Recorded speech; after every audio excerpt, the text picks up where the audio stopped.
Председателот на Државната изборна комисија го поби аргументот на големите партии дека 5,5 месеци е кусо време за промена на изборниот модел.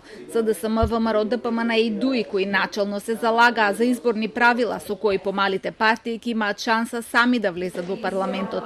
Сега тврдат дека во предизборие е недозволиво да се менува изборниот законник и дека до април нема време за тоа. Но Дерковски вели дека тие се подготвени за што и да се договорат, вклучително и за отворени листи.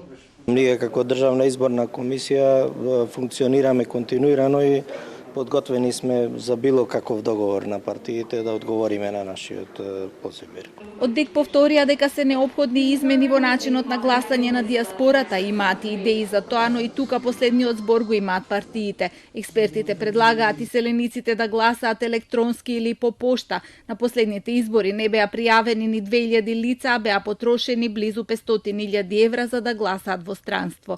Денеска издруженијето Инклузива, што се бори за правото на гласање на лицата со попреченост, побара решение за нивните проблеми. Многу малку се дава помош на гласачите со попреченост од страна на избирачките одбори.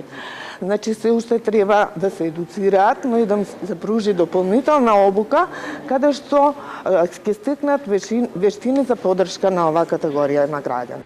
Инклузива бараат од владата да се обезбеди право на гласи на лицата кои живеат во станови или центри за рехабилитација, а ДИК да воведе посебна евиденција за овие лица како гласачи.